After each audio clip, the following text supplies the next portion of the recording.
Hello विद्यार्थी मित्रों, तो कैसे हो आप सभी लोग। हार्दिक स्वागत करते हैं आप सभी का हमारे इस YouTube चैनल यूनिक एकेडमी के अंदर। तो विद्यार्थी मित्रों, अगर आपने हमारा चैनल अभी भी सब्सक्राइब नहीं किया है, सब्सक्राइब करो, बेल आइकन पर क्लिक करो, जिससे हमारे वीडियो के नोटिफिकेशन आपको 1 बाय 1 मिलता रहे। आपका विकास ही हमारा लक्ष्य है। तो विद्यार्थी मित्रों, आज हम कक्षा 9 विषय सामाजिक विज्ञान गुजरात बोर्ड का पार्ट नंबर 2, जिसका नाम है प्रथम विश्व युद्ध और रूस की क्रांति। तो इस चैप्टर में हम प्रथम विश्व युद्ध के बारे में टोटली इंफॉर्मेशन लेंगे और साथ ही साथ एक अलग टॉपिक है इसमें, जो है रूस की क्रांति, रूस की बोल्शेविक क्रांति। उसके बारे में भी हम इस चैप्टर में विगतवार चर्चा करेंगे। तो चलो विद्यार्थी मित्रों, चैप्टर स्टार्ट करते हैं। चैप्टर 2, प्रथम विश्व युद्ध और रूस की क्रांति। सबसे पहले पढ़ते हैं, पश्चिम यूरोप के राष्ट्रों की साम्राज्यवाद की भूख और औपनिवेशिक लालसा के कारण उन्होंने एशिया और अफ्रीका के देशों में जाकर उपनिवेश स्थापित किए और अपनी सत्ता का विस्तार किया।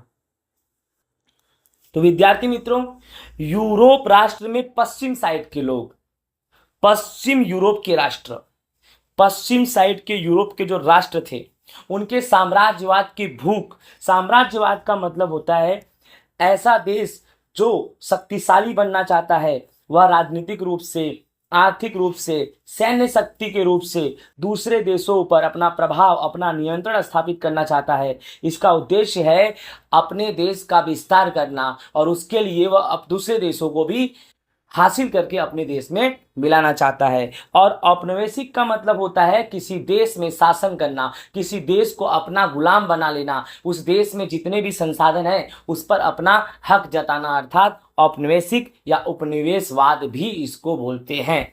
तो बोलो, पश्चिम यूरोप के राष्ट्र की एक साम्राज्यवाद की भूख और एक औपनिवेशिक लालसा के कारण इन्हीं पश्चिम यूरोप राष्ट्रों ने एशिया और अफ्रीका के देशों में क्या कर दिया, उपनिवेश स्थापित कर दिया, उनको अपना गुलाम बना लिया। उसी एशिया में हमारा देश भारत भी आता है। परिणाम स्वरूप यूरोप के अन्य देशों ने उपनिवेश स्थापित करने की प्रक्रिया शुरू की। ठीक है, पश्चिम यूरोप के इन उपनिवेश भूखे देशों ने एशिया अफ्रीका के देशों को आर्थिक रूप से, सामाजिक रूप से, सांस्कृतिक रूप से बहुत नुकसान पहुंचाया। अर्थात इन देशों ने एशिया और अफ्रीका को इकोनॉमिकली, आर्थिक रूप से कमजोर कर दिया, समाज एकदम खराब कर दिया, और साथ ही साथ सांस्कृतिक अर्थात उनकी संस्कृति वंस्कृति भी पूरी तरह से छिन्न भिन्न कर डाली। ठीक है, विश्व राजनीति में ऐसे परिणाम आए जिसके कारण प्रथम विश्व युद्ध हुआ। इसी के कारण रूस में बोल्शेविक क्रांति हुई और अलग अलग घटनाओं का सृजन भी हुआ। तो विद्यार्थी मित्रों, आखिरकार प्रथम विश्व युद्ध क्यों हुआ? तो प्रथम विश्व युद्ध का सबसे पहला कारण यही है कि पश्चिम यूरोप के राष्ट्र एशिया और अफ्रीका में साम्राज्यवाद और औपनिवेशवाद की स्थापना किए। इसी वजह से प्रथम विश्व युद्ध हुआ। तो विद्यार्थी मित्रों, आइए हम उनका ब्यौरेवार अध्ययन करते हैं।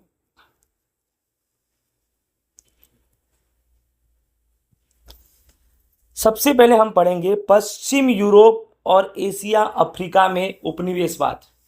पश्चिम यूरोप और एशिया अफ्रीका में उपनिवेशवाद, यानी जो पश्चिमी यूरोप राष्ट्र थे वे कहाँ आए? एशिया में आए और अफ्रीका में आए और अपना शासन चलाने लगे। एशिया अफ्रीका में उपनिवेश स्थापित करने में पश्चिम यूरोप के राष्ट्र मुख्य थे, यानी यूरोप राष्ट्र के पश्चिम साइड वाले देश ही एशिया और अफ्रीका में उपनिवेश स्थापित करने वाले मुख्य राष्ट्र थे। उनकी इस साम्राज्यवादी लालसाओं ने उनके पड़ोसी राष्ट्र को भी नहीं छोड़ा था। ये यूरोप के पश्चिमी राष्ट्र एशिया और अफ्रीका को अपना शिकार तो बनाए, लेकिन इन लोगों ने अपने पड़ोसी राष्ट्र अर्थात यूरोप के अंदर के राष्ट्र को भी नहीं छोड़ा। नेदरलैंड, बेल्जियम, लग्जमबर्ग और स्पेन पर भी ये लोगों ने अपना अधिकार कर लिया। पुर्तगीज शासक की निसंतान मृत्यु होने पर रक्त संबंध के आधार पर स्पेन के राजा के अधीन पुर्तगाल भी आ गया। यानी पुर्तगीज शासक जिनकी कोई संतान नहीं थी वो मर गए, तो ये लोग झूठा झूठा कि हमारा इनसे तो खून से रिश्ता है, पुर्तगीज शासन का भी पूरा अधिकार ये लोगों ने हड़प लिया, जिसके कारण 6 दशक तक गैर यूरोपीय देश में उपनिवेश स्थापित करने का एकाधिकार एकमात्र स्पेन के पास था। यानी जो पुर्तगीज शासक थे उनका कोई लड़का नहीं था, जब वो मर गए तो स्पेन के जो राजा थे उन्होंने क्या बोला, ये पुर्तगीज राजा के साथ तो मेरा खून का रिश्ता है, तो वो नहीं तो उनका पूरा शासन मेरा होगा। इस तरह से 6 दशक तक गैर यूरोपीय देशों में उपनिवेश स्थापित करने का अधिकार एकमात्र स्पेन के पास था। इसी तरह फ्रांस और ऑस्ट्रिया की प्रदेश की भूख के शिकार इटली और जर्मनी बने थे। दूसरी तरफ फ्रांस और ऑस्ट्रिया जो यूरोप के पश्चिमी राष्ट्र हैं, इनके भूख के शिकार कौन बन गए, इटली और जर्मनी। यद्यपि जब रशिया अफ्रीका के देशों पर स्वतंत्र यूरोपीय सत्ताओं की पकड़ मजबूत बनी रही थी, तब ये सभी देश स्वतंत्र हो गए और उन्होंने अपने पूर्व मालिकों के मार्ग पर चलकर एशिया अफ्रीका के कई राज्यों को अपनी सत्ता के अंतर्गत ले लिया। यानी जब एशिया और अफ्रीका के देशों पर स्वतंत्र यूरोपीय सत्ताओं की पकड़ मजबूत बनी रही थी, तब ये सभी देश स्वतंत्र हो गए और उन्होंने अपने पूर्व मालिकों के मार्ग पर चलकर एशिया और अफ्रीका के कई राज्यों को अपनी सत्ता के अंतर्गत ले लिया। यानी पहले के जो शासक थे, जो एशिया और अफ्रीका पे अपना कब्जा करना चाहते थे, वो तो चले गए, लेकिन जो दूसरे देश के शासक उसी यूरोप में थे, यानी घुमा फिरा के कि दादा ने जो सोच रखी थी वो सोच बेटा ने भी रखी। कहानी आपको समझ में आ रहा है? यानी पूरे यूरोपियन कंट्री अब यही चाहते हैं, सब यही चाहते हैं कि एशिया और अफ्रीका में हमारा ही शासन हो। अब स्टोरी हम पढ़ेंगे। सबसे पहले हम पढ़ेंगे एशिया में किस तरह से उपनिवेशवाद हुआ, फिर अफ्रीका में किस तरह से उपनिवेशवाद हुआ, इसके बारे में हम पढ़ते हैं। इंग्लैंड ने भारत में पैर जमाने के बाद पड़ोसी देश श्रीलंका, म्यांमार, सिंगापुर, मलाया में भी साम्राज्य स्थापित किया। यानी इंग्लैंड सबसे पहले जैसे भारत में आए, भारत में आने के बाद श्रीलंका में भी अपना अधिकार, म्यांमार में भी अपना अधिकार, सिंगापुर में भी अपना अधिकार, मलाया में भी अपना अधिकार स्थापित कर लिया, अपना साम्राज्य स्थापित कर लिया। इंग्लैंड ने आगे बढ़कर चीन में भी प्रवेश किया, परंतु अफीम के व्यापार के कारण इंग्लैंड और चीन के बीच युद्ध हुआ 1839 से लेकर 1842, जो इतिहास में अफीम युद्ध के रूप में प्रसिद्ध हुआ। इस युद्ध में चीन की पराजय होने से व्यापार के लिए अन्य 5 बंदरगाह मिलने पर इंग्लैंड की सत्ता में वृद्धि हुई। चीन की कमजोरी का लाभ उठाकर जापान, रूस, जर्मनी, फ्रांस, बेल्जियम और अमेरिका ने भी व्यापारिक और राजनीतिक अधिकार प्राप्त किए। यानी विद्यार्थी मित्रों, इंग्लैंड चीन में भी एंट्री मारा और उसी समय इंग्लैंड और चीन के बीच अफीम युद्ध हुआ। तब इंग्लैंड इंडिया में राज करते थे और इंग्लैंड के जो अंग्रेज थे वो इंडिया के लोगों से खेती करवाते थे, यानी अफीम की खेती करवाते थे, और इंडिया के किसान मना करते थे तो उनको जान से भी मार देते थे। तो इंडिया के किसानों से इंग्लैंड वाले अफीम की खेती कराते थे। अफीम यानी वही गांजा, चरस, ऐसा। तो फिर किसान मना क्यों करते थे कि किसान अगर अपने खेत में अफीम की खेती करते थे तो उस खेत की उपजाऊपन घट जाती थी, राइट, जिससे चावल की खेती उस जमीन में नहीं हो सकती थी जिस जमीन में अफीम की खेती होती थी। इसलिए वो मना करते थे तो उनको जान से मार देते थे। तो मजबूरी में अफीम की खेती किसान भारत के करते थे और इस अफीम का उत्पादन करके इंग्लैंड चाइना को बेचता था। तो चाइना इस एग्रीमेंट से संतुष्ट नहीं था, उसने बोला हम ये व्यापार नहीं करेंगे, आप अफीम बेच रहे हो जिससे हमारे देश के लोग नशेड़ी हो रहे हैं, जिससे हमारा देश पीछे जा रहा है। तो इन दोनों के बीच लड़ाई हो गया। इंग्लैंड बोलता है अफीम तो आपको लेना पड़ेगा, और चाइना बोलता है नहीं हम नहीं लेंगे। दोनों के बीच लड़ाई हो गया और लड़ाई में चाइना हार गया। जैसे चाइना हारा, इंग्लैंड ने चाइना के 5 बंदरगाह ले लिए और सत्ता में वृद्धि हो गई और चाइना कमजोर हो गया, चीन। और चीन जब कमजोर हो गया तो उसी समय जापान, रूस, जर्मनी, फ्रांस, बेल्जियम और अमेरिका ने भी चीन पर व्यापारिक और राजनीतिक अधिकार प्राप्त किए। यानी चीन के साथ बहुत ही बुरा हाल हुआ था। समझ में आ रहा है कि नहीं?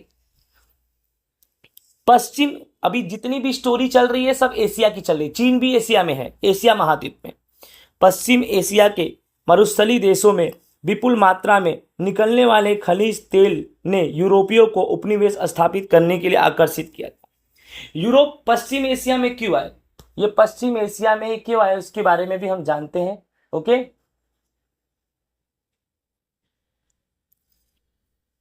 तो आपको अच्छे से मालूम पड़ गया कि ये यूरोपियन कंट्री, पश्चिम यूरोपियन राष्ट्र कहाँ है, तो पश्चिम एशिया में ज्यादा है। रीजन कि पश्चिम एशिया के जो मरुस्थलीय देश में, पश्चिम एरिया में ऐसे देश जो मरुस्थलीय विस्तार में आते थे, वहां पर विपुल मात्रा में खनिज तेल था। इस खनिज तेल को आकर्षित होकर सबसे पहले ये यही आए।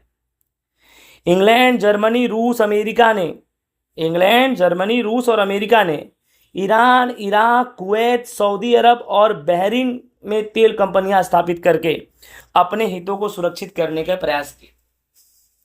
यानी इंग्लैंड, जर्मनी, रूस, अमेरिका, ईरान ने ईरान, इराक, कुवैत और सऊदी अरब पे क्या किया भाई, तेल की जो कंपनी, वहां पे बहुत तेल मिल रहा था, तो ये लोग सऊदी अरब में क्या बनाने लगे, तेल बनाने की फैक्ट्री डाल दिए। समझ में आ रहा है कि नहीं आ रहा है क्या बोल रहा हूं? राइट।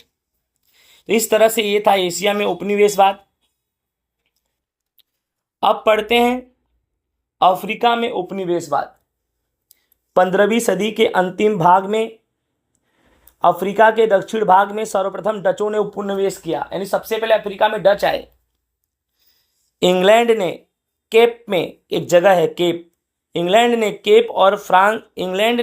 में और फ्रांस ने उत्तर अफ्रीका के अल्जीरिया में व्यापारिक केंद्र स्थापित किया।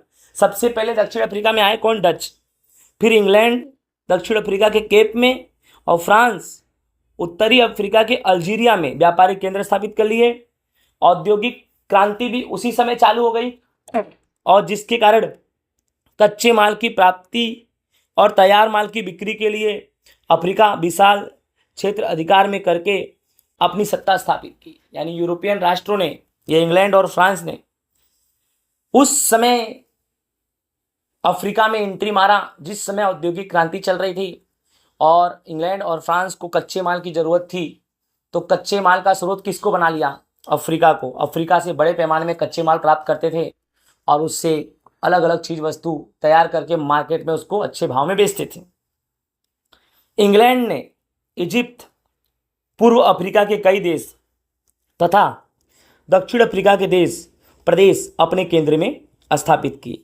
फ्रांस ने ट्यूनीसिया, मोरक्को, पश्चिम अफ्रीका के प्रदेश को अपने राज्य में स्थापित किया। यानी देखा जाए तो डच तो एंट्रीज मारे, लेकिन पूरा पिक्चर कौन दिखा रहा है, इंग्लैंड और फ्रांस।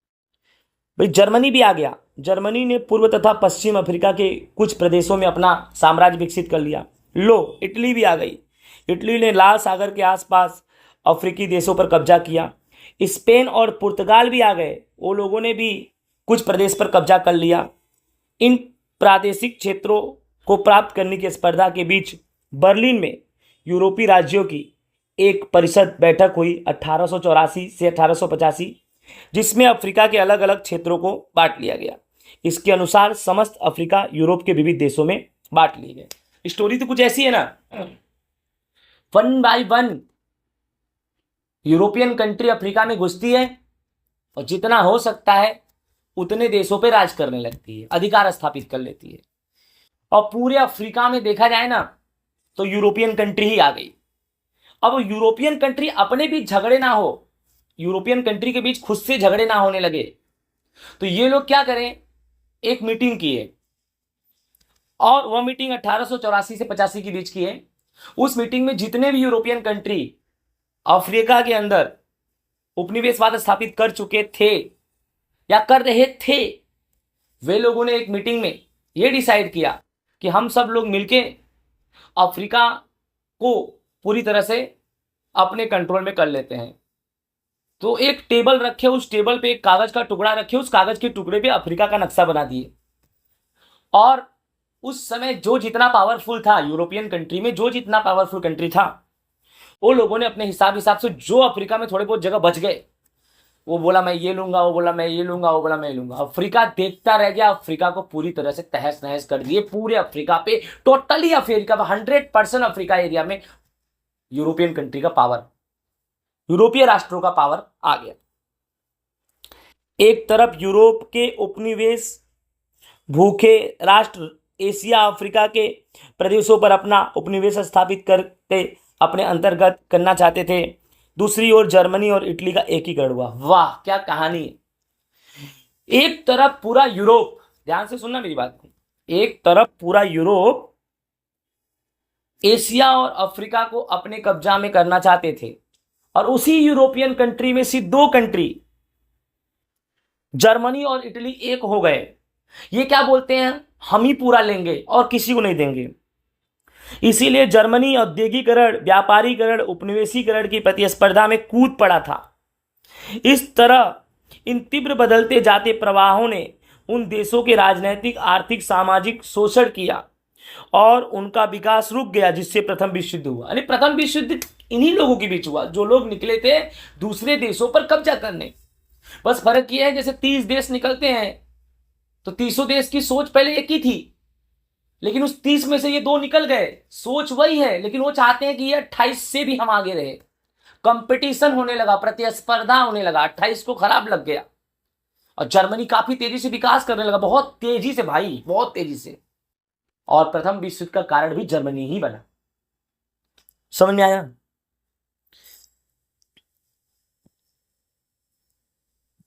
अब स्टोरी है प्रथम विश्व युद्ध। प्रथम विश्व युद्ध 1914 से 1918 के परिबल, ऐसे कौन से परिबल थे जिसकी वजह से प्रथम विश्व युद्ध हुआ। आधुनिक विश्व की कुछ हृदय द्रावक अविस्मरणीय घटनाओं में प्रथम विश्व युद्ध का समावेश होता है कि घटनाएं ये ऐसी थी जो सुनने पर आपकी रोह खड़ी हो जाएंगी। विश्व युद्ध किसी एक दो घटनाओं के परिबल के कारण नहीं हुआ, उसके पीछे अनेक कारण उत्तरदायित्व थे। कोई एक दो कारणों से प्रथम विश्व युद्ध हुआ नहीं भाई, प्रथम विश्व युद्ध हिस्ट्री देखोगे तो इसके बहुत सारे कारण थे। प्रथम विश्व युद्ध का आरंभ 1 अगस्त 1914 को हुआ। जर्मनी ने सेडान की लड़ाई में फ्रांस को हरा दिया। एक सेडान वार हुआ जर्मनी और फ्रांस के बीच, और जर्मनी उसमें जीत गया, फ्रांस हार गया। इसीलिए फ्रांस को फ्रैंकफर्ट संधि करनी पड़ी ईस्वी सन 1871 में। संधि क्या होता है, जैसे दो देश लड़ रहे हैं, ठीक है, तो दो देश हार जाएगा तो उसको उस देश की सभी बातों को मानना पड़ेगा जो देश जीत गया है। तो फ्रांस हार गया और फ्रांस को फ्रैंकफर्ट संधि स्वीकार करनी पड़ी। अब जर्मनी जो जो बोला, मजबूरी में फ्रांस को हाँ बोलना पड़ा। उसी के अनुसार युद्ध दंड और 2 प्रदेश आल्सेस और लॉरेन जर्मनी को देना पड़ा। इसी संधि के अनुसार जितना नुकसान हुआ इस लड़ाई में, वो पूरे नुकसान का भरपाई फ्रांस किया।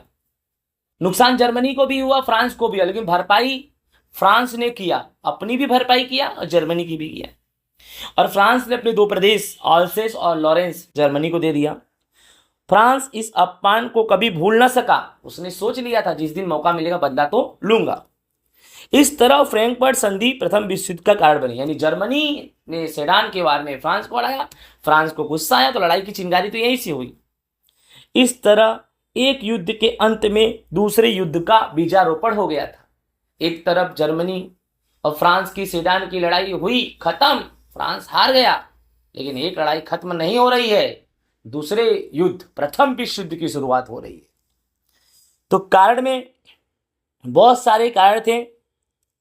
आर्थिक परिबल, सैन्यवाद, गुटबंदी, गुप्त संधियां, उग्र राष्ट्रवाद की भावना, समाचार पत्रों का योगदान, युद्ध संबंधी तत्वज्ञान, ये सब कारण थे जिसकी वजह से प्रथम विश्व युद्ध हुआ। चलो स्टार्ट करते हैं। आर्थिक परिबल, 19वीं सदी में इंग्लैंड ने एशिया अफ्रीका में विशाल उपनिवेशवाद स्थापित किया। आपको मैंने बता ही दिया कि 19वीं सदी में इंग्लैंड एशिया और अफ्रीका दोनों में अपना उपनिवेश स्थापित कर लिया। वह अपने उपनिवेशों का आर्थिक शोषण करा और काफ़ी धनवान बना। औद्योगिक क्रांति तथा उपनिवेशवाद के तीव्र विकास के कारण यूरोप को विपुल मात्रा में कच्चे माल की जरूरत पड़ी और 19वीं सदी के अंतिम 25 वर्षों में जर्मनी ने एशिया और अफ्रीका में बाजार प्राप्त करने के लिए स्पर्धा शुरू की। ध्यान से सुनना कहानी क्या है। इंग्लैंड एशिया और अफ्रीका में अपना अधिकार स्थापित कर ही चुका था 19वीं सदी में, और उसी समय औद्योगिकरण आया और औद्योगिकरण में इंग्लैंड और जर्मनी के बीच स्पर्धा होने लगा और औद्योगिकरण की प्रक्रिया में कच्चा माल चाहिए था। इंग्लैंड को तो कच्चा माल मिल जा रहा है एशिया और अफ्रीका से, तो जर्मनी भी एशिया और अफ्रीका में अपने अधिकार स्थापित करके कच्चा माल प्राप्त करने लगा। इस प्रकार जर्मनी ने इंग्लैंड तथा फ्रांस की तुलना में सस्ता माल दिया। अब तीन लोग के बीच, जर्मनी, इंग्लैंड, फ्रांस, ये तीनों के बीच प्रतिस्पर्धा चालू है और ये तीनों कच्चा माल कहां से ले रहे हैं? एशिया और अफ्रीका से, और तीनों के बीच लड़ाई चालू हो गई, प्रतिस्पर्धा की लड़ाई, कंपटीशन। और जर्मनी ने इस प्रतिस्पर्धा में इंग्लैंड और फ्रांस की तुलना में सस्ते माल देना शुरू किया। वह एशिया तथा अफ्रीका में इंग्लैंड तथा फ्रांस के बाजारों को तोड़ने लगा। परिणाम स्वरूप एक तरफ जर्मनी तथा दूसरी तरफ इंग्लैंड के बीच तीव्र प्रतिस्पर्धा हुई। फ्रांस भी था, बट फ्रांस तो बहुत कमजोर हो चुका था। फ्रांस को सेडान की लड़ाई में ही जर्मनी ने हरा दिया था। तब ही जर्मनी किसके साथ खड़ा था इस लड़ाई में, इस स्पर्धा में? इंग्लैंड के साथ। बट जर्मनी, फ्रांस के पास उतना ताकत था नहीं, क्योंकि सेडान वार में बर्बाद हो चुका था। तो वही इंग्लैंड के पास तो पावर था, तो इंग्लैंड और जर्मनी दोनों के बीच स्पर्धा हुई। तो यही स्पर्धा प्रथम विश्व युद्ध का कारण बनी। और ये पूरी स्पर्धा की स्टोरी में सिर्फ एक ही चीज है, पैसा पैसा पैसा पैसा पैसा करती है, तू पैसे पे क्यों मरती है। आर्थिक परिबल, आर्थिक, economic, related to money, money, पैसा। सैन्यवाद पढ़ते हैं। सैन्यवाद भी इसका कारण था। यस, यूरोप के राष्ट्रों में प्रादेशिक विस्तार के लिए जो प्रतिस्पर्धा हुई उसमें सैन्य शक्ति महत्वपूर्ण थी। भाई, किसी दूसरे देश पे राज कर लोगे, किसी दूसरे देश पे शासन कर लोगे, ऐसे कैसे कर लोगे? आपके पास सेना होनी चाहिए, बिना सैनिक तुम कुछ कर नहीं सकते हो। इसीलिए इंग्लैंड, फ्रांस, ऑस्ट्रिया, रूस, ये लोग अपनी सैन्य शक्ति, अपनी मिलिट्री पावर को, आर्मी को बढ़ाने लगे भैया। जापान, इटली, जर्मनी, कई राष्ट्रों में अनिवार्य सैनिक शिक्षा भी चालू हो गई। जहां पे आर्मी नहीं है वहां आर्मी बढ़ाई जा रही है, और जहां पे आर्मी है वहां पे आर्मी को ट्रेनिंग दी जा रही है। घुमा फिरा के सैन्यवाद को बढ़ावा दिया जा रहा है। स्वरक्षा के बहाने शस्त्रों का उत्पादन बढ़ने लगा। कोई देश बोलता है हमको खतरा है, वो दूसरा देश हमारे ऊपर कभी भी अटैक कर सकता है, तो हम अपनी स्वरक्षा के लिए हथियारों का उत्पादन कर रहे हैं। एक करने लगा, उसको देख के दूसरा करने लगा, तीसरा करने लगा। यूरोप के सभी राष्ट्र हथियारों का उत्पादन करने लगे। इससे सैन्यवाद को बढ़ावा मिला। आर्थिक स्पर्धाओं में सैन्य स्पर्धा भी जुड़ गया, और अब तो सभी के पास हथियार हो गया। अब हथियार को रखेंगे है नहीं, चलाना तो पड़ेगा। तो सैन्यवाद भी प्रथम विश्व युद्ध का एक कारण बना। उसके बाद गुटबंदी गुप्त संधियां क्या है? प्रथम विश्व युद्ध के सृजन में गुटबंदी गुप्त संधियों ने महत्वपूर्ण भूमिका निभाई। प्रथम विश्व युद्ध के से पहले विश्व दो गुटों में बटा था। यानी जब प्रथम विश्व युद्ध नहीं हुआ उसके पहले पूरा विश्व दो गुट में था। एक तरफ जर्मनी, ऑस्ट्रिया, हंगरी, बल्गेरिया, तुर्किस्तान था। दूसरी तरफ इंग्लैंड, फ्रांस, रूस, जापान था। ये दो गुट थे। लेकिन प्रथम विश्व युद्ध जब चालू हुआ था ना, तो इन दोनों गुटों में दूसरे दूसरे देश भी मिल गए थे। ये गुट काफी बड़ा हो गया था भाई। इन दोनों गुटों के बीच ईर्ष्या मतलब क्रोध, दुश्मनी, शंका, कुशंका, भय, तिरस्कार की भावना पैदा हुई, जो प्रथम विश्व युद्ध का कारण बनी। यानी गुटबंदी गुप्त संधियां का मतलब समझते हो? एक दूसरे की चुगली करना। प्रथम गुट का कोई देश दूसरे गुट को क्या बोले, भाई देखना, बच के रहना, हम लोग तेरे पे अटैक करने वाले हैं, मैं तो तेरा दोस्त हूं, फिर भी बता दे रहा हूं। दूसरा गुट वाला पहले को बोले। यानी ऐसे कानाफूसी करे थे ना कि नहीं होना लड़ाई तो भी हो ही जाए यार। समझ में आ रहा है ना? उसके बाद उग्र राष्ट्रवाद की भावना। बेल्जियम और ग्रीस की स्वतंत्रता। एक तरफ बेल्जियम और ग्रीस स्वतंत्र हो गए, दूसरी तरफ इटली और जर्मनी का एकीकरण इकट्ठा मित्र बन गए। परंतु उसके बाद यूरोप में राष्ट्रवाद की भावना ने उग्र और संकुचित स्वरूप धारण किया। यानी एक तरफ बेल्जियम और ग्रीस को स्वतंत्रता मिली, दूसरी तरफ इटली और जर्मनी एक हो गए। इन सबको देख के सभी राष्ट्रों के बीच उग्र राष्ट्रवाद की भावना आ गई। सब अपने राष्ट्र के प्रति अब एकदम मजबूत हो गए कि हमें अपने राष्ट्र को बचाना है और दूसरे राष्ट्र को अपने राष्ट्र में जबरदस्ती मिलाना है। यूरोप में आर्थिक ईर्ष्या, पैसे के प्रति ईर्ष्या, खींचतान, प्रतिस्पर्धा, साम्राज्यवाद इतना अधिक बढ़ गया कि एक दूसरे राष्ट्र के हित आपस में ही टकराने लगे। जो साथ में निकले थे एशिया और अफ्रीका को बर्बाद करने, उन्हीं के बीच में अब झगड़े होने लगे, क्योंकि किसी के पास ज्यादा है, किसी के पास कम है। जिसके पास कम है उसको ज्यादा वाले से प्रॉब्लम है, और जिसके पास ज्यादा है वो चाहता है कम वाले का मैं पूरा क्यों ना ले लूं। यूरोप के अग्रणी राष्ट्रों ने अपने लोगों को उग्र आक्रामक देशभक्ति का पाठ पढ़ाया। अब यूरोप में जितने भी राष्ट्र हैं सब लोग अपने राष्ट्र के लोगों को अलग ही अलग पाठ पढ़ा रहे हैं देशभक्ति के प्रति, कि अपने देश को मजबूत बनाओ, दूसरे देश को हथिया लो। अपने देश के प्रति प्रेम और अन्य राष्ट्रों के प्रति घृणा का प्रोत्साहन दिए। खुद के देश के प्रति प्यार करो और दूसरे देश के प्रति भेदभाव करो। ये क्या है भाई। जर्मन सम्राट कैसर विलियम द्वितीय उग्र राष्ट्रवाद और साम्राज्यवाद के प्रणेता थे। वह महत्वाकांक्षी और विश्व प्रभुत्व की नीति पर विश्वास करते थे। अपनी प्रचंड सैन्य शक्ति और अपने वांछित लक्ष्य को पूरा करने का विश्वास रखते थे।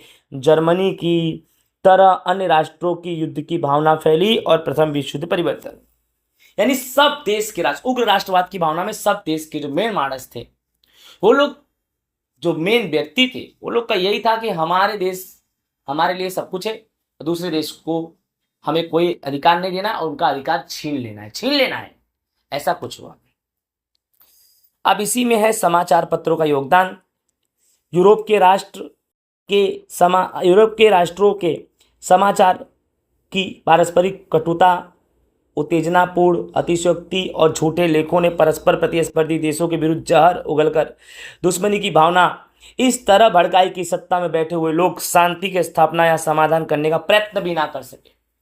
लड़ाई होने वाली थी, फिर भी सब लोग बैठ के ऐसा मीटिंग करने वाले थे कि ना हो लड़ाई, लेकिन ये समाचार पत्र ने करा दी लड़ाई। झूठा ही एक गुट के देश ने दूसरे गुट के बारे में कुछ बोला नहीं, समाचार पत्र में बोल दिया ये वाले गुट ने बोला है दूसरे वाले देश के गुट को, सबसे पहले हम उसी को मारेंगे, सबसे पहले हम उसी के देश का अधिकार छीन लेंगे, सबसे पहले हम औपनिवेशवाद वहीं स्थापित करेंगे।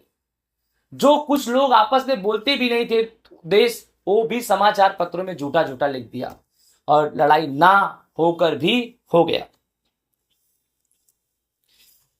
लास्ट पॉइंट इसमें है युद्ध संबंधी तत्वज्ञान। वाह, अब तो युद्ध ही सब कुछ है, ज्ञान दिया जा रहा है। यूरोप में युद्ध ही कल्याण नीति पर जोर पकड़ा गया। पूरे यूरोप में बोला अब एक ही चीज सब कुछ है, युद्ध ही कल्याण है, जीना है तो युद्ध करना पड़ेगा। त्रिष्टक जैसे जर्मन लेखक ने सिद्धांत प्रचलित किया, शक्तिशाली को ही जीने का अधिकार है। लो, यानी अगर इस विश्व में जीना है तो शक्तिशाली बनना है, शक्तिशाली बनना है तो युद्ध भी करना है। युद्ध ही राष्ट्रीय आवश्यकता है, यानी देश की आवश्यकता युद्ध ही है। निस्ते नामक जर्मन लेखक ने युद्ध को पवित्र कार्य बोला। अब युद्ध को इतने अच्छे नाम दे दिए गए तो बोलो युद्ध क्यों नहीं होगा, जरूर होगा। अब युद्ध की शुरुआत की स्टोरी, एक चिंगारी यहीं से निकलती है, ध्यान से सुनो। ऑस्ट्रिया के राजकुमार और उसकी पत्नी की ब्लैक हैंड नामक सर्बिया की उग्रवादी संस्था के सदस्य ने गोली मारकर हत्या कर दी। ऑस्ट्रिया ने इस घटना के पीछे सर्बिया का हाथ बताया और बोला, ऑस्ट्रिया ने बोला 48 घंटे में अगर अपराधी को गिरफ्तार नहीं किया गया तो ऑस्ट्रिया के समक्ष उपस्थित करके सर्बिया को समय पर नहीं दिया गया। ध्यान से सुनो क्या हुआ। ऑस्ट्रिया के राजकुमार और उसकी पत्नी को ब्लैक हैंड नामक सर्बिया के उग्रवादी ने सदस्य ने गोली मारकर हत्या कर दी। अब ऑस्ट्रिया ने इस घटना के पीछे सर्बिया का हाथ बताया और ऑस्ट्रिया ने बोला 48 घंटे में उसके अपराधी को गिरफ्तार करके ऑस्ट्रिया के समक्ष उपस्थित करने का सर्बिया को समय दिया गया। बट सर्बिया ने स्वयं को इस मामले में अनभिज्ञ नहीं बोला, हमने कुछ किया नहीं तो हम क्यों गिरफ्तार करें। ऑस्ट्रिया ने सर्बिया की एक न सुनी, उसने सर्बिया के विरुद्ध युद्ध घोषित कर दिया और इसी के साथ प्रथम विश्व युद्ध हुआ। यानी प्रथम विश्व युद्ध की कहानी यहीं से हुई। ऑस्ट्रिया के राजकुमार उसकी पत्नी को ब्लैक हैंड नामक संस्था ने, जो साइबेरिया की संस्था है, उनके सदस्यों ने गोली मार दी। अब ऑस्ट्रिया ने सर्बिया को क्या बोला कि जिसने भी गोली मारी 48 घंटे में उसे मुझे सौंप दो। सर्बिया बोलता है ऐसा कुछ हुआ ही नहीं, हमने कुछ किया ही नहीं। तो सबसे पहले लड़ाई किससे हुई? ऑस्ट्रिया और सर्बिया के बीच हुई। प्रथम विश्व युद्ध की शुरुआत इसी लड़ाई से हुई। समझ में आया? अब पढ़ते हैं हम प्रथम विश्व युद्ध की घटनाएं। लड़ाई तो हो गई, घटना हो गई, जानो क्या क्या हुआ, कैसे हुआ, सब समझो। प्रथम विश्व युद्ध के दौरान मित्र राष्ट्रों के पक्ष में 24, धुरी राष्ट्रों के पक्ष में 4 राष्ट्रों ने युद्ध में भाग लिया। यानी जब प्रथम विश्व युद्ध हुआ तो एक मित्र राष्ट्र थे और एक धुरी राष्ट्र थे, इन्हीं दोनों के बीच प्रथम विश्व युद्ध चालू हुआ। मित्र राष्ट्रों में 24 देश थे और धुरी राष्ट्रों में सिर्फ और सिर्फ 4 को हल्के में मत लेना, ठीक है। जर्मनी ने शुरुआत में यूरोप में उल्लेखनीय विजय प्राप्त की। सबसे पहले प्रथम विश्व युद्ध में जीत की डंका कहां बजी? जर्मनी में।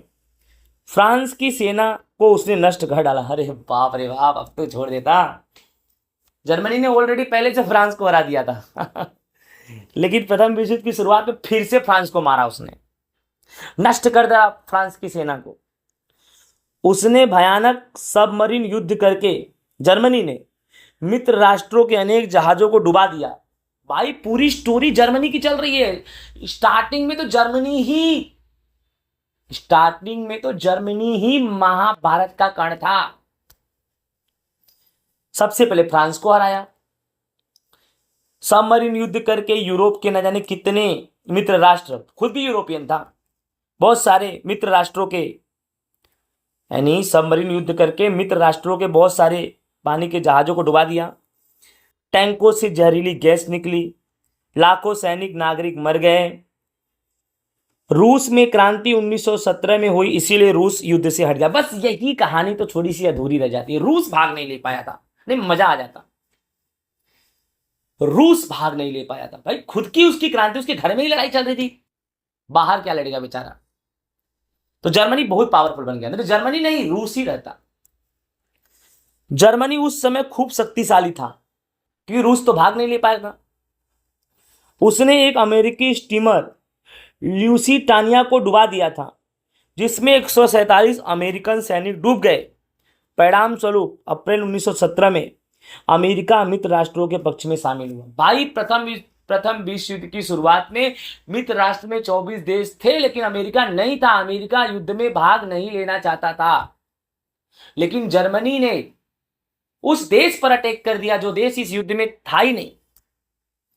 जर्मनी ने अमेरिकी स्टीमर ल्यूसिटानिया को डुबा दिया, 147 अमेरिकन सैनिक डूब गए और 1917 में अमेरिका भी मित्र राष्ट्र में घुसा। जैसे अमेरिका मित्र राष्ट्र में घुसा, उसके साथ पनामा, ग्रीस, क्यूबा, चीन, सियाम जैसे राष्ट्र भी मित्र राष्ट्र में जुड़ गए और मित्र राष्ट्र बन गया पावरफुल। इससे मित्र राष्ट्रों की शक्ति बढ़ गई और अमेरिकी सेना के समक्ष अब जर्मनी की सेना टिक पाई नहीं। समग्र युद्ध का पासा ही पलट गया। 1917 जो पावरफुल कौन? जर्मनी, एक ही साल 1918 में खत्म हो गया। बल्गेरिया, तुर्की, ऑस्ट्रिया भी मित्र राष्ट्र के शरण में आ गए। अक्टूबर 1918 में जर्मन सम्राट कैसर राज्य सत्ता छोड़कर भाग गए। जर्मन गणतंत्र ने 11 नवंबर 1918 को मित्र राष्ट्रों की शरणागति स्वीकार कर युद्ध विराम समझौते पर हस्ताक्षर किया और प्रथम विश्व युद्ध का अंत हो गया। जो जर्मनी मित्र राष्ट्रों को बर्बाद कर रही थी, जो जर्मनी का महान शासक सम्राट कैसर था, वो तो भाग गया जब मित्र राष्ट्र पावरफुल बन गया। और लास्ट में वही जर्मनी जो मित्र राष्ट्रों की दुश्मन बनी थी, मित्र राष्ट्रों को बर्बाद कर रही थी, वही जर्मनी मित्र राष्ट्र में मिल गई। समझ में आया कि नहीं आया? अब ये भी जानो विश्व युद्ध के परिणाम और तात्कालिक परिणाम जानो क्या हुआ। सबसे पहले जान माल की हानि, सामाजिक परिवर्तन, वर्सेस की संधि, दूरगामी परिणाम, ये सब हुआ। ठीक है, जानते हैं।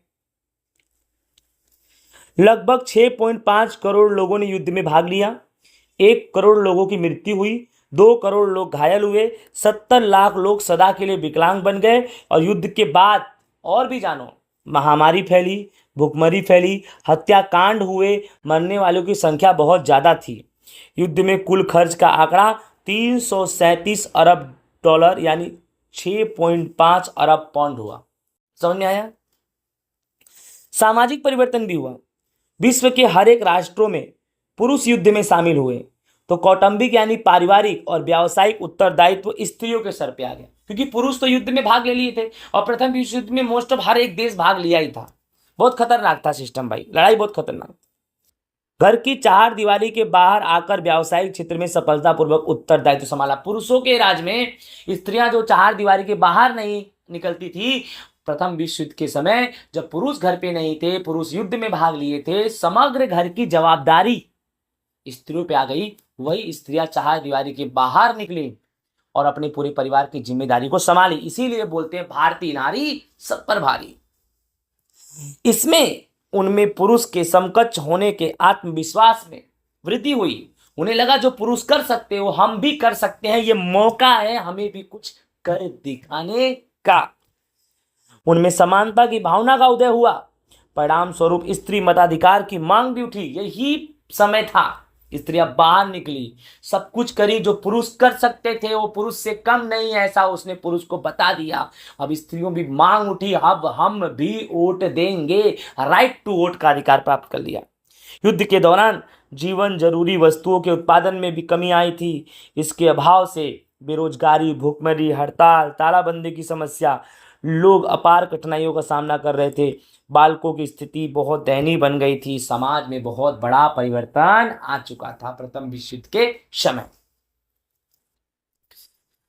ये स्टोरी अच्छी है, वर्सेस की संधि एग्जाम में पूछता है बहुत बार। जून 1919 में हुई। क्या हुआ देखो, प्रथम विश्व युद्ध के अंतिम चरण में जर्मनी द्वारा मित्र राष्ट्रों में बिना शर्त शरणागति स्वीकार करने का युद्ध का अंत हुआ। प्रथम विश्व युद्ध का अंत कैसे हुआ? जर्मनी शांत हो गया।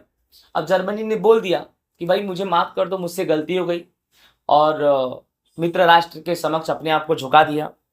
उसके पश्चात मित्र राष्ट्रों ने राजधानी पेरिस में शांति प्रक्रिया अपनाई। 48 कमीशन की रचना की, 145 बैठक आयोजित की गई थी।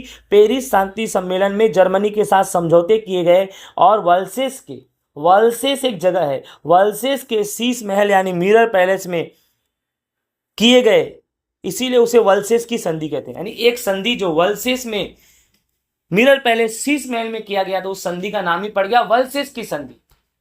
संधि एक पत्र होता है, लेकिन जिस जगह पे किया गया तो वर्सेस जगह पे किया गया, तो वर्सेस की संधि।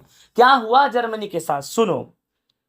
वर्सेस की संधि में 4 प्रकार की व्यवस्था थी। पहली नंबर प्रादेशिक व्यवस्था, दूसरी नंबर प्रादेशिक व्यवस्था मतलब सभी प्रदेशों की व्यवस्था अच्छी होगी।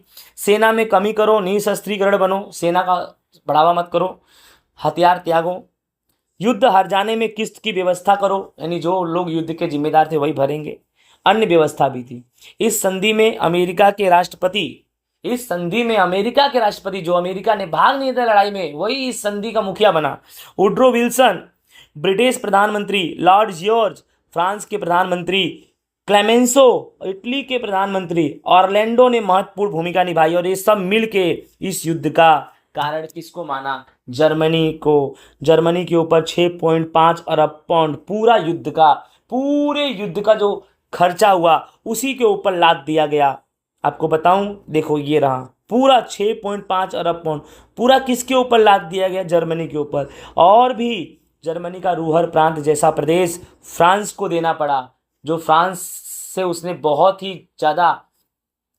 कुछ छीना था। उस फ्रांस को अपना एक अच्छा रूहर प्रदेश फ्रांस को देना पड़ा। उसकी राइन नदी अंतरराष्ट्रीय जलमार्ग के लिए खोल दी गई। जर्मनी की राइन नदी, अब कोई भी वहां से व्यापार कर सकता है। फ्रांस की सीमा पर स्थित राइनलैंड प्रदेश में किलाबंदी करने से मना कर दिया गया और वह खनिज समृद्ध प्रदेश जो था 15 वर्ष के लिए फ्रांस को दे दिया गया। भाई 15 वर्ष फ्रांस निकालो कमाओ, जैसे बर्बाद जर्मनी ने तुमको किया है, जर्मनी से ही सब कुछ ले लो। उसके अधिकांश उपनिवेश कर लिए गए। आल्सेस और लॉरेंस जो फ्रांस से जर्मनी ने छीन लिया था, इस संधि के अंतर्गत जर्मनी को ये दोनों प्रदेश वापिस फ्रांस को देने पड़े। इसके उपरांत हर वर्ष एक बड़ी मात्रा में कोयला और लोहा फ्रांस और मित्र राष्ट्रों को मुआवजे के रूप में देना पड़ेगा। इतना पैसा तो था नहीं जर्मनी के पास, बर्बाद तो जर्मनी भी हो चुका था। इन सभी शर्तों पर जर्मनी से बंदूक की नोक पर जबरदस्ती हस्ताक्षर करवाए गए। इससे जर्मन के लोगों में हताशा, निराशा पैदा हुआ। परिणाम स्वरूप जर्मनी की अर्थव्यवस्था पूरी तरह से छिन्न भिन्न हो गई। दूरगामी परिणाम क्या हुए?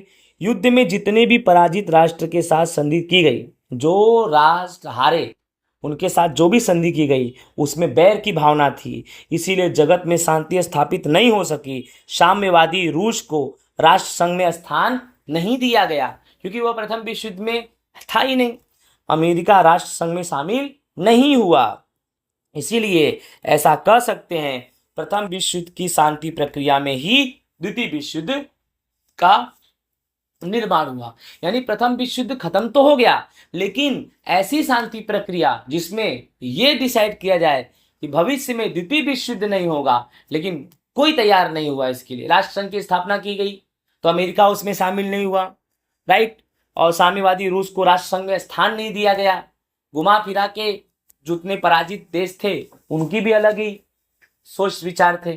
तो प्रथम विश्व युद्ध खत्म तो हुआ, लेकिन द्वितीय विश्व युद्ध की तैयारी प्रथम विश्व युद्ध में ही हो गई थी। ठीक है। अब आपको मैंने बताया कि प्रथम विश्व युद्ध में रशिया भाग नहीं ले पाया, रशिया के घर में ही झगड़े चल रहे थे। बिल्कुल सही।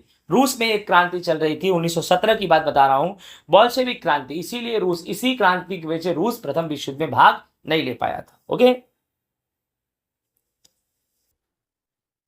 ईस्वी सन 1917 में रूस में क्रांति हुई, लड़ाई चालू हो गई। वह विश्व के इतिहास में एक महत्वपूर्ण घटना मानी जाती है। राजनीतिक परिबलों में रूस की जनता जारशाही के दमन के अंतर्गत कुचली जाती थी। यानी रूस में कौन से राजा? जार राजा।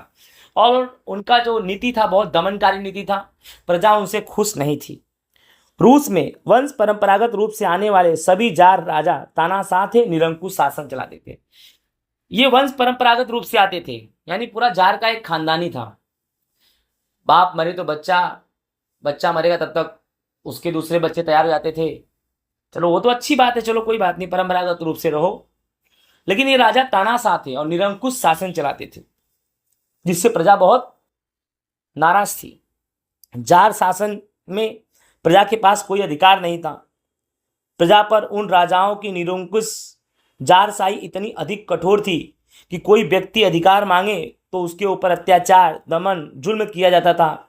और साइबेरिया की हड्डी जमा देने वाली कातिल ठंड में भेजने की सजा दी जाती थी। यानी ऐसा प्लेस है साइबेरिया, अगर वहां पे व्यक्ति को छोड़ दिया जाए तो जो हड्डी है शरीर का सबसे मजबूत पार्ट, वो हड्डी भी जमा हो जाएगी। जैसे बर्फ जमा होता है ना, पानी फ्रीज में पानी डाल दो तो पानी बर्फ बन जाता है, हड्डी बर्फ बन जाएगा भाई। यह निरंकुश और अत्याचारी राजतंत्र प्रजा के लिए दुख, गरीबी और यातनाओं का कारण बन गया। रूस के किसान, खेतदास तथा मजदूर को बहुत अधिक काम करने पर भी जार राजा के समय पर्याप्त मुआवजा नहीं मिलता था। उसकी स्थिति कंगाल बन गई थी। पूरी रशिया में प्रजा आक्रोश में आ गई थी। अब स्टोरी चालू होती है। फादर गपोन नामक एक पादरी के नेतृत्व में एक विशाल जुलूस के रूप में लोग जार के निवास स्थान विंटर पैलेस 22 जनवरी 1905 रविवार के दिन पहुंचे। एक मानस समाज सेवक फादर गपोन सबको बोलता है, चलो हम लोग न्याय लेंगे, चलो चलो राजा के घर पे चलो। ढेर सारे लोग इसके जुलूस में शामिल हो गए। ये लोग राजा के निवास स्थान विंटर पैलेस 22 जनवरी 1905 को पहुंचे और किसी के पास हथियार नहीं था, सब लोग निशस्त्र थे। कुछ लोगों के हाथ में जार की तस्वीर थी। उनमें रूस के छोटे प्रभु चिरंजीवी हो जैसे सूत्र लिखे थे। मतलब जो चल रहा है, जिसका राजा का शासन चल रहा है, ये हटे कोई दूसरा आए और कोई दूसरा आए तो अच्छा आए, ऐसा अपेक्षा रूस की प्रजा रखती थी। उन निर्दोष लोगों पर जार के सैनिकों ने अंधाधुंध गोलियां चला दी, उसमें हजारों लोग मारे गए। जार का महल जहां पे था वहां हजारों लोग मारे गए, और जार के महल के पास वहां पर एक सेंट पीटर्सबर्ग का बर्फ खून से लाल हो गया। मतलब वहां पर एक बर्फ का टुकड़ा था सेंट पीटर्सबर्ग, जब गोलियां लगी तो सब उसी टुकड़े में ज्यादा गिरे और पूरा बर्फ खून से लाल हो गया। उस दिन इतिहास को खूनी रविवार, ब्लडी संडे के नाम से जानते हैं। कौन सी तारीख? 22 जनवरी 1905, खूनी रविवार। यही स्टोरी है फादर गपोन की। उसी समय रूस जापान के बीच युद्ध भी हो रहा है। एक तरफ रूस में खुद की बोल्शेविक क्रांति और उसी समय रूस और जापान के बीच लड़ाई 1904-05 में। छोटे से राष्ट्र जापान द्वारा विशालकाय यूरोपीय राष्ट्र रूस को दी गई पराजय से जारशाहियों की कमजोरी का पर्दाफाश होने पर अधिकांश प्रजा आक्रोश में आ गई। एक तरफ रूस का राजा जार बहुत पावरफुल था, बहुत पावरफुल बनता था, लेकिन जापान से भी लड़ाई हो गई जब रूस में खुद की क्रांति, बोल्शेविक क्रांति चल रही थी, और जापान ने उस लड़ाई में रसिया को हरा दिया। जैसे रसिया हारी तो रूस की प्रजा को बोले अरे अरे ये तो दिखने में कुछ और है, बाकी तो स्टोरी कुछ और है। जब इसको जापान ने हरा दिया तो हम सब मिल जाएंगे तो इसको भगा देंगे यार। और प्रजा एक इकट्ठा हो गई और रूसी प्रजा का रोष परख कर उसे शांत करने के लिए वर्षों से नहीं बुलाई गई डुमा बुलाने की घोषणा की गई। समयांतर पर 4 डुमा बुलाई गई, परंतु वे प्रजा को संतुष्ट करने जैसे कदम उठाते उससे पहले ही बर्खास्त कर दी गई। अब ये जो डुमा होता है ये क्या होता है? तो डुमा का मतलब होता है कि रूस का संसद भवन। यानी डुमा मीटिंग का मतलब ये हुआ कि अब एक ऐसा कानून बनेगा, एक ऐसा प्रतिनिधि बनाया जाएगा जिससे रूस की जनता को अगर किसी भी तरह की तकलीफ है तो यहाँ पर वो शिकायत कर सकता है। लेकिन रूस की जनता को इतनी तकलीफ हो चुकी थी कि अब शिकायत नहीं, अब उसको पूरी तरह से जारशाही को खत्म करना है। 8 मार्च 1917 को पेट्रोग्राड में कुचले गए मजदूरों ने हड़ताल कर दी। इस घटना को दबा देने के लिए जार ने सेना भेजी, परंतु सेना ने गोली चलाने से मना कर दिया। परिणाम स्वरूप क्रांति का आरंभ हुआ, जारशाही का पतन हुआ। उसके बाद केरेंस्की के नेतृत्व वाली मेंशेविक पक्ष अल्पमत के हाथ में सत्ता आ गई। ठीक है, सोचो, जो राजा बोलता था गोली चलाओ तो सैनिक गोली चलाती थी, उसी राजा के बोलने पर सैनिकों ने गोली नहीं चलाई। इसका मतलब आप समझ जाओ। ठीक है, जारशाही का पतन हो गया। और किसकी सरकार आई? केरेंस्की, जो रशिया में एक ऐसी पार्टी थी मेंशेविक पक्ष, वह अल्पमत कम लोगों के वोट में ही वो पार्टी सत्ता में आ गई। जारशाही का पतन होने से एकमात्र लेनिन को छोड़कर रूस के सभी लोग खुश थे। जारशाही खत्म, सब लोग खुश, लेकिन एकमात्र व्यक्ति लेनिन। परंतु लेनिन कार्ल मार्क्स की विचारधारा के अनुसार श्रमजीवियों के वर्चस्व में विश्वास करता था। परिणाम स्वरूप उसने बोल्शेविकों के विरुद्ध उकसाकर नवंबर 1917 में अंतिम क्रांति करके सत्ता प्राप्त कर ली। यानी जो लेनिन था उसने जो परिणाम स्वरूप बोल्शेविकों को, यानी जो लोग बोल्शेविक क्रांति में भाग लिए थे उन लोग को मोल्शेविकों में बदल डाला, उसके विरुद्ध उकसा दिया और खुद 1917 में अपनी सत्ता हासिल कर ली। अर्थात खुद लेनिन जार का प्लेस ले लिया, जो समाजवादी बोल्शेविक क्रांति के रूप में जानी गई। इस तरह 300 वर्ष पुराना शासन जारशाही समाप्त हो गया और 300 वर्ष के इतिहास में रूस पहली बार जार विहीन बना, यानी जार का शासन 300 साल। अब न्यू टॉपिक, विश्व शांति के लिए प्रयास जरूरी है। पहला युद्ध हो चुका है, राष्ट्र संघ बनेगा। विश्व युद्ध की भयानकता ने विश्व के देशों को विश्व शांति और अनिवार्यता की पाठ समझाई। उसके लिए अंतर्राष्ट्रीय संगठन आवश्यकता समझ में आने के लिए विश्व शांति की दिशा तक्षण सक्रिय रूप से विचार करना पड़ा। यानी अब एक ऐसी संस्था की जरूरत पड़ी जिससे वापिस विश्व युद्ध ना हो, सब लोग एक दूसरे से मिलकर रहे और जब भी कोई लड़ाई का सोचे तो उसे समझाया जाए, उसे रोका जाए। इस प्रकार अमेरिका के राष्ट्रपति वुड्रो विल्सन ने राष्ट्रसंघ की स्थापना किया। वुड्रो विल्सन ने 14 मुद्दों को आगे रखकर पेरिस शांति प्रक्रिया में 10 जनवरी 1920 को राष्ट्र संघ की स्थापना की। पहला राष्ट्र संघ जो सफल नहीं हुआ, लड़ाई हो गई, दूसरा विश्व युद्ध हो गया। तो 10 जनवरी 1920 को राष्ट्र संघ की स्थापना हुई। राष्ट्र संघ के उद्देश्य क्या थे, पहले जानो। अंतरराष्ट्रीय शांति और सुरक्षा की व्यवस्था करना, अर्थात अंतरराष्ट्रीय स्तर पर सभी लोग सुरक्षित रहे ऐसी व्यवस्था करना। प्रत्येक राष्ट्र के द्वारा अन्य राष्ट्र की अखंडता बनाए रखना, कोई भी एक राष्ट्र दूसरे राष्ट्र से नहीं लड़ेगा, सब लोग एक साथ रहेंगे। युद्ध नीति का त्याग करो, युद्ध नहीं करना है, जिसने युद्ध सोचा है, ऐसी नीति बनाई है, उसे हटाओ, प्रेम भाव से रहो।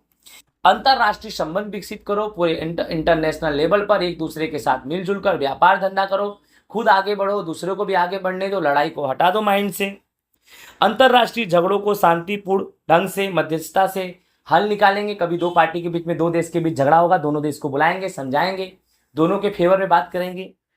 यदि कोई राष्ट्र संघ की मध्यस्थता की अवहेलना करे, कोई इसकी बात ना माने, तो उसे बागी कर दो। बागी का मतलब है वो देश के साथ कोई भी देश रिश्ता नहीं रखेगा किसी भी तरह से, आर्थिक, सांस्कृतिक, सामाजिक, व्यापारिक, किसी भी तरह से, अपने आप वो देश बर्बाद हो जाएगा। ऐसा विश्व शांति की स्थापना करने के लिए स्थापित राष्ट्र संघ की महासत्ताओं की साम्राज्यवादी नीति को अंकुश में नहीं रख सका और 1939 में द्वितीय विश्व युद्ध हो गया। प्रथम राष्ट्र संघ की स्थापना तो हुई, लेकिन जो पॉइंट्स बताए गए उसका कोई पालन नहीं किया। सबसे बड़ा रीजन है कि जो मेन पावरफुल कंट्री थे, जो प्रथम विश्व युद्ध में राजा बन चुके थे, वो लोगों ने ही इसको फॉलो अप नहीं किया। इसकी वजह से राष्ट्र संघ दूसरे विश्व युद्ध को रोका नहीं, राष्ट्र संघ से दूसरा विश्व युद्ध हो गया, ऐसा भी बोल सकते। समझ में आया? तो विद्यार्थी मित्रों, इस तरह से ये हमारा चैप्टर काफी इंटरेस्टिंग चैप्टर हिस्ट्री का था, बहुत नॉलेजेबल था। Chapter number 2 standard 9 social science, प्रथम विश्व युद्ध और रूस की क्रांति। आई होप विद्यार्थी मित्रों आप सभी को ये चैप्टर अच्छे से समझ में आया होगा। जय हिंद, राधे राधे। मिलेंगे नेक्स्ट वीडियो में नेक्स्ट टॉपिक के साथ। Bye bye.